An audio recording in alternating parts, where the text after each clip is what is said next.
இந்த பர்டிகுலர் வீடியோவில் கிரிமினல் லயபிலிட்டினா என்ன நம்ம தெரிஞ்சுக்கலாம். when a person do or perform certain act there can be positive, negative or neutral consequences. So ஒருவர் ஒரு செயல் செய்யும்போது அந்த செயல் நல்லதாக நடக்கலாம், இல்லை தீயதாக முடியலாம், இல்லை ரெண்டும் கலந்த ஒரு விஷயமாக கான்சிக்வன்ஸாக இருக்கலாம். A person is liable for consequences of his her act. So ஒருத்தருடைய செயலுக்கு அவர் காரணமாக ஆறாங்க. லயபிள் அப்படின்னா என்னென்னு அந்த வார்த்தைக்கு மீனிங் பார்க்கலாம். ஸோ இப்போ in law criminal liability can be defined as liability or responsibility of a person. அப்போனா என்ன அர்த்தம் அப்படின்னா அவர் அதுக்கு பொறுப்பு for a crime when he or she has acted with criminal intent. So மனசில் ஒரு வஞ்சகத்தோடு அதை செஞ்சுருக்காங்க அப்படின்னா அவங்க அதுக்கு முக்கியமான ஒரு ஒரு ரெஸ்பான்சிபிளான பர்சன், அதுக்கு அவங்க தான் காரணம். as opposed to acting accidentally or lacking the ability to act deliberately அப்படின்னு சொல்லியிருக்காங்க. ஸோ இது நம்ம போக சொல்லுவோம் அந்த இன்டென்ட், அந்த ஸ்டேஜ் பை ஸ்டேஜாக சொல்லுவோம். அந்த இன்டென்ஷன் இருக்கிறது, அப்புறமா பார்த்திங்கன்னா அதை நான் உங்களுக்கு இப்போ காமிச்சிடுறேன். ஸோ ஸ்டேஜஸ் ஆஃப் க்ரைமில் இன்டென்ஷன், ப்ரிப்பரேஷன், அப்புறம் அட்டெம்ப்ட். ஸோ இந்த மாதிரி 3 இன்க்ரீடியன்ஸ் இருக்கணும். ஸோ அதை தான் இவங்க எக்ஸ்பிளைன் பண்ணியிருக்காங்க. ஸோ நம்ம அந்த டாபிக் பார்க்கும்போது நம்ம இன்னும் கொஞ்சம் இலாபரேட்டாக அந்த ஹெட்டிங்கில் படிப்போம். ஸோ இந்த அடுத்த பேரில் என்ன சொல்லியிருக்காங்க அப்படின்னா, if liability is proven in court. So கோர்ட்டில் இவங்க பண்ணது தப்பு தான் ஒரு எவிடன்ஸோடு அவங்க ப்ரூவ் பண்ணிட்டாங்கன்னா then one will be sentenced accordingly. So சட்டத்தில் நம்மளுடைய மேனுவல்லையோ ஐபிசிலையோ இல்லை நம்மளுடைய நம்ம என்ன ஒரு கோட் ஆஃப் கிரிமினல் ப்ரொசீஜர் 1972 என்ன மாதிரி பனிஷ்மெண்ட் சொல்லியிருக்காங்களோ, பெயிலபிள் இல்லை நான் பெயிலபிள்னு இருக்கோ அது தகுந்த மாதிரி அந்த சட்டத்தில் இருக்கக்கூடிய தண்டனையை அவங்களுக்கு கொடுப்பாங்க. In designing criminal liability, the actus rea and the mens rea play a chief role. So இந்த actus rea and mens reaனா என்னன்னு பார்க்கணுங்க. actus reaனா ஒரே ஒரு வார்த்தையில் சொல்லணும் அப்படின்னா, அதாவது கில்ட்டி ஆக்ட், ஒரு செயல் வேணும்னே தெரிஞ்சே நம்ம என்ன சொல்கிறோம் அப்படின்னா தவறை செய்கிறது, செயலை தவறான செயல் செய்கிறது. மென்ஸ் ரியா மென்ஸ் எம்னு ஞாபகம் வச்சுக்கோங்க, மைண்டு ஞாபகம் வச்சுக்கோங்க. ஸோ இது மனதளவில் நம்ம என்ன பண்ணுறோன்னா கில்ட்டி மைண்ட் அப்படின்னு சொல்லுவாங்க. ஸோ இதுனா ஆக்டர்ஸ்னால் ஆக்டுங்க, கில்ட்டி ஆக்டர், மென்ஸ் ரியானா கில்ட்டி மைண்டு. இந்த 2 வார்த்தை மட்டும் ஞாபகம் வச்சுக்கோங்க, அந்த கான்செப்ட் உங்களுக்கு இன்னும் கிளியராக புரியும். ஸோ கிரிமினல் லயபிலிட்டினா எதாவது சொல்கிறாங்க, குற்றம் செய்தவர்களாக நிரூபிக்கப்பட்ட அவங்க அந்த தண்டனைக்கும் அதுக்கு தான் அவங்க பொறுப்பு, முழு பொறுப்பு அவங்க தான் அப்படின்னு சொல்கிறது தான் கிரிமினல் லயபிலிட்டி. சரிங்களா? அடுத்து general principles of criminal liability. இப்போ they are 2 general principles of criminal liability. ஒன்று actus rea, mens rea. They are discuss below. Actus ரியானா என்னென்ன? Actus rea is the first general principle of criminal liability. So ஒருத்தர் ஒரு செயலுக்கு முழுமையாக எப்போ அவர் அவர் தான் பொறுப்பு ஏற்றுக்கிறாங்க அப்படிங்கிற விஷயமே எதை பேஸ் பண்ணி ஆக்டர்ஸ் ரியா பேஸ் பண்ணி தான் இருக்குது அப்படின்னு சொல்கிறாங்க. It is a Latin term. இது ஒரு லாட்டின் வார்த்தை which means guilty act அப்படின்னு சொல்கிறாங்க. It is also referred as the external element or the objective element of a crime. So இதுதான் முக்கியமான ஒரு எலமெண்ட்டுன்னு கிரவுண்டுன்னு சொல்கிறாங்க. According to statute, it refers to the act or omission that comprise the physical element of a crime. In this criminal law, Glanville Williams, GLAN, Glanville, VILE, so வைல்ங்கிறது VILLEன்னு கொடுத்துருக்காங்க. Glanville Williams stated that actus rea includes all the external circumstance and consequence specified in the rule of law as constituting the forbidden situation. Therefore, we can say that it includes everything except mental element. It consists of both positive and negative elements. The characteristics and constituents of actus rea are decided by the criminal law of the country. That's why they vary from one country to another. Definition of crime as adopted by the law plays a very significant role in deciding requirement of actus rea. So இதில் நமக்கு exam point of view என்னெல்லாம் நம்ம தெரிஞ்சுக்கணும்னா, first இது guilty act ஞாபகம் வச்சுக்கோங்க. இது ஒரு லாட்டின் வார்த்தை. இந்த ஆக்டர்ஸ் ரியா தான் முக்கியமான ஒரு எலமெண்ட், கிரவுண்ட் ஃபார் கிரைம் அப்படின்னு சொல்கிறாங்க. குற்றத்துக்கு முக்கியமான அடித்தளமே என்னது அப்படின்னு அந்த ஆக்டர்ஸ் ரியா, அதாவது என்ன சொல்கிறது, ஒரு அடிப்படையிலே வந்து இந்த செயலை நம்ம செஞ்சு தான், ஒரு குற்றம் உள்ள செயலை நம்ம செய்ய போகிறோம் அப்படின்னு ஒரு எண்ணத்தோடு நம்ம என்ன பண்ணுறோம், ஒரு செயலில் இறங்கி செய்கிறது. ஸோ இதுதான் வந்து என்னன்னா கிளான்வைல் வில்லியம்ஸ் அவர் சொல்கிறாரு. அவருடைய பாயிண்ட் ஆஃப் வியூவில் அவர் வந்து அந்த டெஃபினேஷன் வந்து அவர் எக்ஸ்பிளைன் பண்ணியிருக்காரு. சரிங்களா, அது வந்து ஒரு தனி டெஃபினேஷன். ஸோ இதில் நம்ம தெரிஞ்சுக்க வேண்டிய அவர் சொன்ன பாயிண்ட்னா அது ஒரு பாசிட்டிவ் சைடும் இருக்கலாம், நெகட்டிவ் எலமெண்ட்டும் கலந்துருக்கலாம். இது வந்து ஒரு எக்ஸ்டர்னல் ஒரு சர்க்கம்ஸ்டன்ஸ் பேஸ் பண்ணி ஒரு கான்சிக்வன்ஸ்லேயும் இது நடைபெற்றிருக்கலாம், ரூல் ஆஃப் லா அப்படின்னு அவங்க சொல்லியிருக்காங்க. ஸோ ஃபார்பிட்டன் சுச்சுவேஷனில் அது நடந்திருக்கலாம் அப்படின்னு அவர் சொல்லியிருக்காரு. ஸோ அவரோட பாயிண்ட் அங்கோடு நிப்பாட்டிப்போம். ஸோ அடுத்து என்ன சொல்கிறாங்க அப்படின்னா, இந்த கேரக்டரிஸ்டிக்ஸ் ஆஃப் ஃபேக்டர்ஸ் ரியாவை என்ன சொல்கிறாங்கன்னா, ஒரு கண்ட்ரிலேருந்து இன்னொரு கண்ட்ரி வந்து வித்தியாசப்படுது. ஒரு கண்ட்ரியில் தப்புன்னு சொன்ன ஒரு விஷயத்த இன்னொரு கண்ட்ரியில் அது தவறு இல்லை அப்படின்னு சொல்லியிருப்பாங்க. ஸோ நம்ம எந்த கண்ட்ரியில் இருக்கோமோ அதுதான் ஒரு மெயின் பிளாட்ஃபார்ம். இப்போ இந்தியாவில் இருக்கீங்கன்னா இந்தியாவில் வந்து எச்சு துப்புறது வந்து தப்புன்னு இப்போ தான் சொல்லியிருக்காங்க. பட் அதர் ஃபாரின் கண்ட்ரீஸில் எச்சு துப்புனாவே தப்பு, அது ஃபைன் அமௌண்ட்டு, ஜெயிலு, இந்த மாதிரி விஷயங்கள்லாம் வந்து கான்செப்ட்லாம் வந்து முன்னாடியே இருக்குல்ல. ஸோ இந்த கண்ட்ரியில் வந்து இன்னும் ஸ்ட்ரிக்ட் ஆக்ஷன்ஸ் இப்போ தான் எடுத்துகிட்டு இருக்காங்க. இந்த கோவிட்க்கு அப்புறம் எடுத்துகிட்டு இருக்காங்க. அந்த மாதிரி துப்பக்கூடாது, துப்புனா ஃபைன் போடுவோம், ஹெல்மெட் போடணும் அப்படின்னு. ஸோ ஆல்ரெடி இதெல்லாம் வந்து ஃபாரின் அப்ராட் கண்ட்ரிஸ் இதை ஃபாலோ பண்ணிட்டு தான் இருக்காங்க. ஸோ இது கண்ட்ரி டு கண்ட்ரி மாறுதில்லை. இது ஒரு சிம்பிள் எக்ஸாம்பிள். இப்போ principles of actus Riya in the Indian penal code 1860 என்ன சொல்கிறாங்க? Offences related with the principles of actus Riya in the Indian penal code are as follows. இப்போது இந்த ஒரு சர்க்கம்ஸ்டன்ஸ்னு சொன்னோம் பார்த்தீங்களா, நம்ம இந்த சர்க்கம்ஸ்டன்ஸ், இந்த சிச்சுவேஷன், இந்த கான்சிக்வன்சஸ் வந்து பாசிட்டிவ் நெகட்டிவ்லாம் ஏற்படும் சொல்லியிருக்கோம்ல. இந்த இந்தியன் பீனல் கோடில் ஒரு வித்தியாசமான ஒரு என்ன சொல்ல கன்சிடர் பண்ணுறாங்க. ஒரு சில விஷயங்களை அஃபென்ஸ் இதெல்லாம் வந்து ரிலேட் பண்ணி சார்ந்து இருக்கக்கூடிய விஷயங்களாக கருதக்கூடிய விஷயங்கள ஃபஸ்ட்டு ஒரு விஷயம் வந்து பிளேஸ், ஒரு இடம். ரெண்டாவது விஷயம் வந்து டைம், நேரம். மூணாவது விஷயம் எந்த நபர். நாலாவது விஷயம் கன்சென்ட்டை தெரிஞ்சே ஒருத்தவங்களுக்கு ஒத்துழைக்கிறது. 5 வந்து ஒரு பொசிஷன். 6வது விஷயம் வந்து அதுக்கான முயற்சிகள் எடுக்கிறது, ப்ரிப்பரேஷன். ஸோ இந்த மாதிரி 6 விஷயங்களை பேஸ் பண்ணி இந்தியன் எவிடன்ஸ் ஆக்டில் அவங்க என்ன சொல்லியிருக்காங்கன்னா என்னெல்லாம் பனிஷ்மெண்ட் கொடுக்கலாம் அப்படின்னு அந்த செக்ஷன்ஸ் அவங்க எக்ஸ்பிளைன் பண்ணியிருக்காங்க. ஃபஸ்ட்டு பிளேஸ், இடம். Section 441 to 462 of the IPC deals with the various offences related with places, which includes criminal trespass, house trespass, and breaking, dishonestly breaking open respectable containing property, etc. For example என்ன பண்ணுறேன்னா, இப்போ என்னுடைய friend ஒரு garden வச்சுருக்காங்கன்னு வச்சுக்கோங்களேன். இப்போது எனக்கு தெரியும், என்னுடைய ஃப்ரெண்டுன்னு தெரியும். ஃபார் எக்ஸாம்பிள் என் ஃப்ரெண்டு ஊருக்கு போயிட்டாங்க. இப்போது என்ன பண்ணுறேன் அப்படின்னா, நான் அவங்களுக்கு வந்து கேட்காம உள்ளே போனேன்னா அது தப்பான தப்பு தான். ஏன்னா ஃப்ரெண்டுக்கிட்ட பெர்மிஷன் கேட்கலாங்க, வேறு ஏதாவது ஒரு கார்டனர் இருக்கலாம். ஸோ அவர் வந்து தவறுதலாக என்ன பண்ணலாம், அவர் ஏதாவது தடுத்து நிறுத்தி ஏதாவது பண்ணார்னா அது வந்து தப்பானா தப்பு கிடையாது. ஏன்னா அவருடைய கடமையை தான் செய்கிறாரு. நான் என்னுடைய தோழிக்கிட்டேயோ வந்து சொல்லிவிட்டு நான் உள்ளே போயிருக்கணும். இது ஒரு எடுத்துக்காட்டுக்கு சொல்லியிருக்கேன்.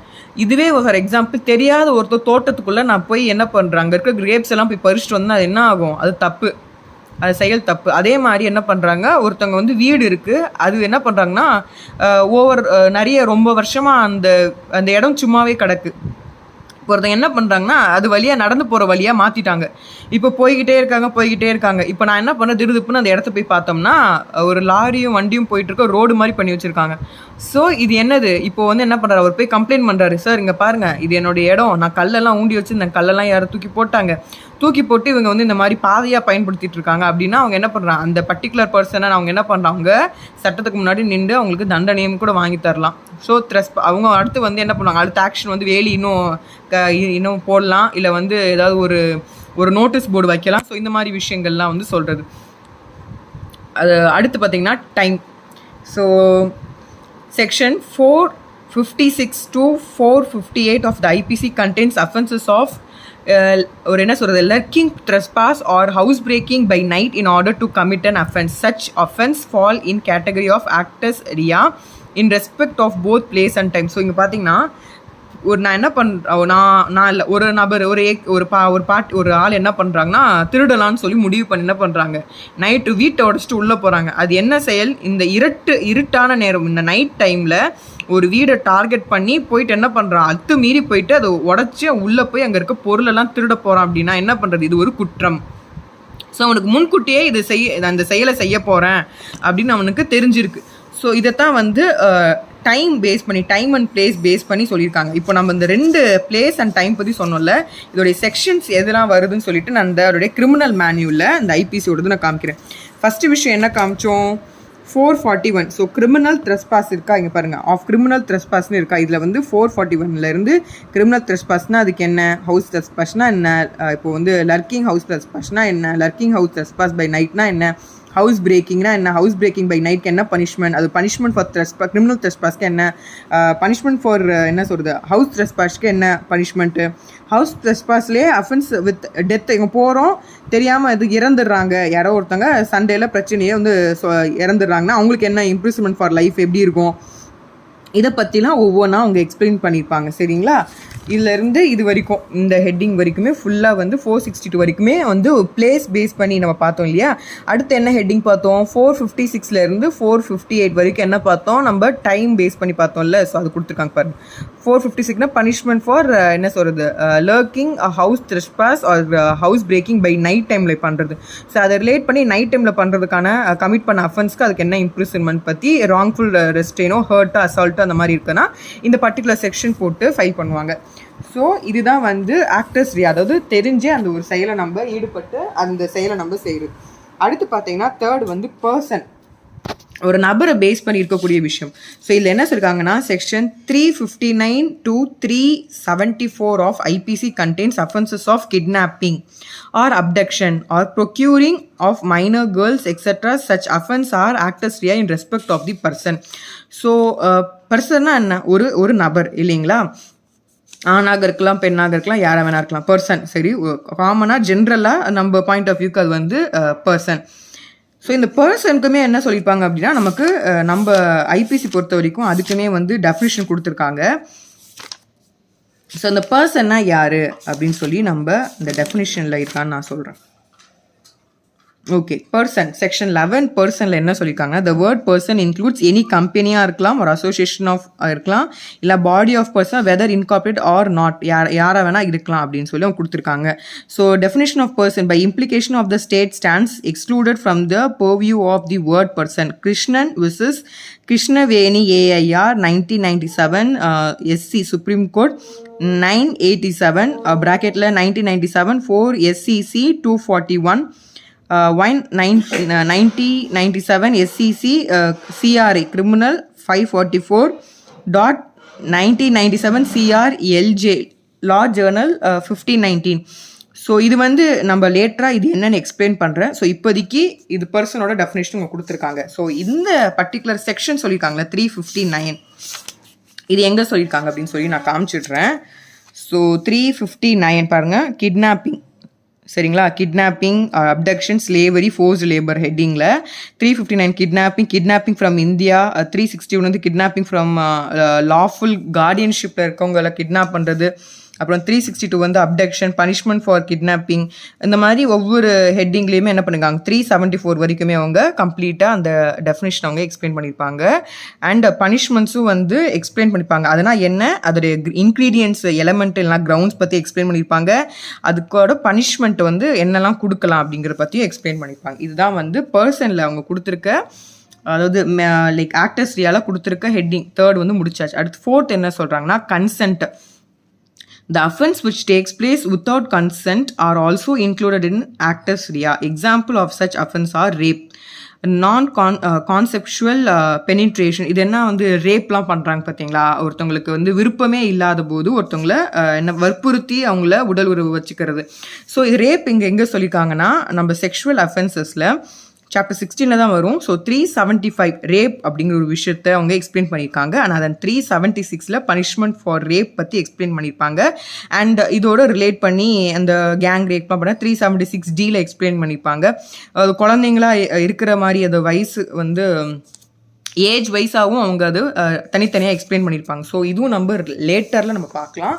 ஸோ இப்போதைக்கு கன்சென்ட்னு ஒரு விஷயம். ஸோ திருமணமே ஆயிருந்தாலும் கன்சென்ட் வேணும் நிறைய பேர் சொல்லிட்டு தான் இருக்காங்க. மேரிட்டல் ரேப்லாம் நிறைய நடக்குது. ஸோ கன்சென்ட்டோட பண்ணணும்னு சொல்கிறாங்க. சில பேர் ஹைகோர்ட்ஸில் இல்லை அந்த மாதிரிலாம் இல்லை அப்படின்னு சொல்லிட்டு ஒரு இன்னுமே டிபேட்டபிளான ஒரு டாபிக் தான் அது. ஸோ அது பெரிய டாபிக், அது அப்புறமா பார்க்கலாம்.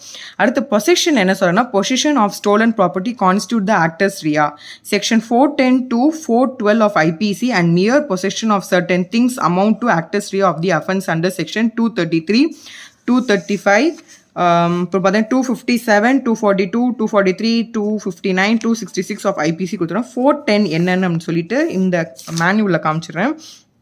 410 என்னன்னா ஸ்டோலன் ப்ராப்பர்ட்டி, ஒரு திருடுறது, இல்லைனா டிஸ்ஆனஸ்ட்லி ரிசீவிங் ஒரு stolen property, dishonestly receiving property stolen in the commission of a dacoity. So இந்த டக்காயிட்டிலாம் நம்ம இன்னும் ஹெட்டிங் நிறைய தனித்தனியாக இருக்குது, அதை நம்ம பார்க்கலாம். So 410 to 412. ஸோ மற்ற செக்ஷன்ஸ் என்ன பார்த்தோம், என்ன சொல்கிறோம், 233 பார்த்தோம்ல. 233 எங்கே இருக்குன்னு நான் உங்களுக்கு மேனுவலில் காமிச்சிடுறேன். ஸோ 233 என்ன சாப்டர் பார்த்தீங்கன்னா, chapter 12 of offence relating to coin இல்லை கவர்மெண்ட் ஸ்டாம்ப்ஸை அவங்களே அத்துமீறி அவங்க செஞ்சு மின்ட் பண்ணி விற்கிறாங்க, சேல்ஸ் பண்ணுறாங்க, கள்ள நோட்டெல்லாம் வருதுல்ல, அந்த மாதிரி விஷயங்கள்லாம் வந்து கவர் பண்ணுவாங்க. இதெல்லாம் என்னென்னு எக்ஸ்பிளைன் பண்ணுறேன் லேட்டராக. 233 making or selling instrument for counterfeiting coin.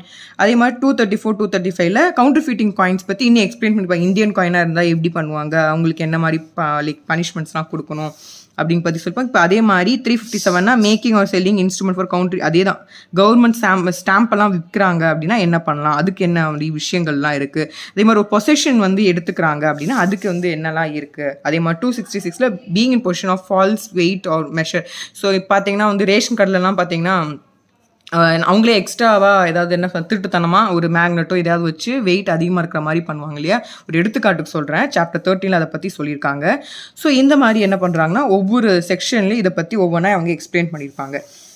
இதான் வந்து ஒரு பொசிஷனுக்கு கொடுத்துருக்க ஒரு ஸ்டோலன் ப்ராப்பர்ட்டி, திருட்டு பொருளுக்காக இருக்கக்கூடிய ஒரு விஷயங்கள்லாம் பொசிஷனில் சொல்லியிருக்காங்க. அடுத்து அதாவது இன்னொருத்தருடைய பொருள் காசு போட்டு, இப்போ நான் அந்த புக்கை நான் வாங்கியிருக்கேன், காசு கொடுத்து வாங்கியிருக்கேன், இந்த காசு எனக்கு தெரியாமல் ஒருத்தவங்க எடுத்துகிட்டு போயிட்டாங்க, என்கிட்ட சொல்லாமல் எடுத்துகிட்டு நான் தேடிட்டு தானே இருப்பேன். ஸோ அப்போ என்ன, அவங்க திருட்டு பொருள் எடுத்துட்டாங்கன்னு தான் அர்த்தம். இது அதே மாதிரி ப்ரிப்பரேஷன் அப்படின்னா என்ன அப்படின்னா, ஒரு விஷயம் வந்து சமைக்கிறதுக்கு முன்னாடி என்னெல்லாம் வேணும், காய்கறி வேணும், கடைக்கு போகணும், அது வாங்கணும், அதை சமைக்கிறதுக்கு முன்னாடி ரெடி பண்ணணும், கட் பண்ணணும், கழுவணும், அப்புறம் வந்து கட் பண்ணதை வந்து எல்லா மசாலாவோடு சேர்த்து. ஸோ இதை என்ன பண்ணுறோம், ஃபஸ்ட்டு என்ன பண்ணுறோம், ரெடி பண்ணுறோம். சமைக்கிறதுக்கு முன்னாடி இது எல்லாத்தையும் இருக்கான்னு செக் பண்ணி அதெல்லாம் ரெடி பண்ணுறோம். அதான் ப்ரிப்பரேஷன். எடுத்துக்காட்டுக்கு சொல்கிறேன். Actus rea also includes preparation to commit an offence under 122, 126, 399 of IPC சொல்லுங்க. ஸோ 122னா என்ன, 122 இந்த இடத்துல என்ன சொல்லியிருக்காங்க அப்படின்னா, இது கிரிமினல் மேனுவல். ஸோ வந்து ஐபிசி இதில் பார்த்துட்ருக்கோம். 122 தானே சொன்னேன். 122 அப்படின்னா collecting arms etcetera with intention of waging war against the government of India. So நம்மளுடைய இந்தியா அரசுக்கு எதிராக நம்ம செய்யக்கூடிய விஷயங்கள், ஆர்ம்ஸ் இந்த மீன்ஸ் வெப்பன்ஸ், ஒரு என்ன சொல்கிறது, என்ன சொல்லுவாங்க, நாட்டு துப்பாக்கிலாம் சொல்லுவாங்க, நாட்டு துப்பாக்கி, இந்த மாதிரி விஷயங்கள்லாம் வந்து இதில் கவர் ஆகும். அது இன்டெப்த்தாக அப்புறமா பார்க்கலாம். 126 ஆனால் கமிட்டிங் பேஸ் பண்ணி டெரரிஸ்ட் ஆஃப் பவர் பீஸ் இந்த மாதிரி விஷயங்கள், டெரரிஸ்ட் மாதிரி ஒரு டாபிக் வந்து அது இலாபரேட் ஆகும். ஸோ 126. அப்புறம் பார்த்தீங்கன்னா என்ன செக்ஷன் கொடுத்துருக்காங்க, 399 கொடுத்துருக்காங்களா. 399 ஐபிசியில் என்ன சொல்லியிருக்காங்க அப்படின்னா, இங்கே இருக்கும்னு நினைக்கிறேன், 399. Yes, making preparation to commit dacoity செய்கிறதுக்காக ரெடி பண்ணக்கூடிய விஷயம். இது வந்து ஆஃப் ராபரி அண்ட் டக்காயிட்டி ஹெட்டிங்கில் 399 இதை நம்ம பற்றி பார்க்கலாம். ஸோ இதெல்லாம் வந்து தான் வந்து actus reus. So I think so actus reus வந்து இந்த அளவுக்கு வந்து இலாபரேட்டான ஒரு பெரிய டாபிக். ஸோ ஒவ்வொரு செக்ஷனாக நம்ம பார்க்க இன்னுமே வந்து கிளாரிட்டி உங்களுக்கு இன்க்ரீஸ் ஆகிக்கிட்டே இருக்கும். ஸோ இப்போதைக்கு ஆக்டர்ஸ் ரியாவோட ஸ்டாப் பண்ணிட்டு மென்ஸ் ரியாவை நம்ம நெக்ஸ்ட் ஹெட்டிங்கில் பார்க்கலாம்.